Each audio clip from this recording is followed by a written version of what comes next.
anybody who thinks that we are solving the Pakistan problem, we are not going to be able to solve it.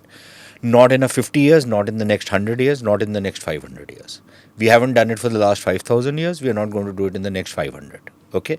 And if anybody was to read history other than the leftist trash that we've been taught, we would understand what is the kind of challenges which come from our western borderlands. Having said that, I agree with Ajay that what we really need to establish right now is deterrence. That's broken down. We also need to establish that we don't have the kind of threshold that the Pakistanis imagine we have.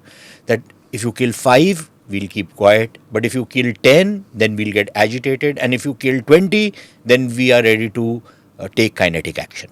That's the second. Third thing is that, look, all the other things which we have taken, whether it's diplomatic or political or economic, and we haven't, I don't think we've still exercised that entire menu of options, and I think there's a lot more that can be done. But I think the kinetic action is necessary. It might not be sufficient. Sufficiency will come with the others, but kinetic action is necessary. It is necessary not only to target Pakistan army, but also the Pakistani society. They also have to understand that what their army does. And for too long we have given this long rope distinguishing between the state and the society. State being the Pakistan army, there is no other state in Pakistan. The Prime Minister, like I often say, is a chaprasi. He has no worth to anybody, right? The Defense Minister is even lower. He is probably, something even lower than that. Who said we do the dirty work for Defense Minister? For Ajay America knows it. Defense Minister is not even a rubber stamp. He's worse, right? So it's the state and the society that we have to target. That this is unacceptable behavior, that we are not going to stand for it. So I would imagine it is, and from an Indian point of view, the worst thing anybody in India can do is to take action, especially kinetic action, either out of anger or out of some kind of expediency.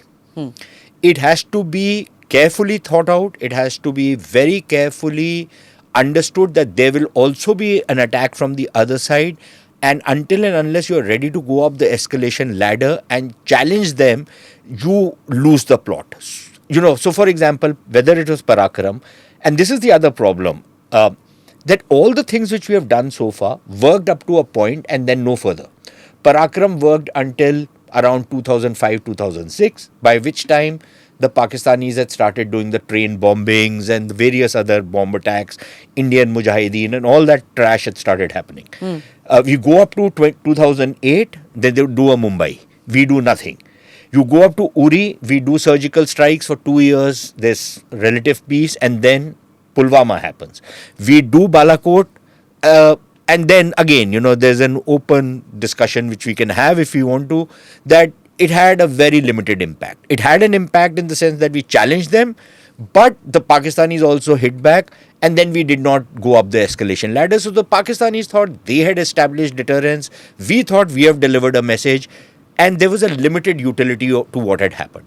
So now we need to break that pattern, and we need to do something much more. What we intend to do, I don't know, but be prepared. And I really find it strange that while I'm all for kinetic action, and I think it is unavoidable if India really wants to make a point, but I think it is extremely critical that until and unless the people on television cameras, either to get TRPs or because they think it makes them popular, retired people, all kinds of other people, who are screaming for some kind of action, I think it is extremely critical that we prepare our public that there are massive costs attached and massive risks attached to any kinetic action.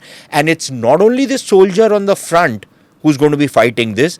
All of us will have to pay a price in one form or another. And if missiles are going to be raining on each other's cities, then if Islamabad and Lahore are vulnerable, then so is Delhi. Do subscribe to the ANI Clips channel to get shorter versions of this podcast. Click here to watch the full episode.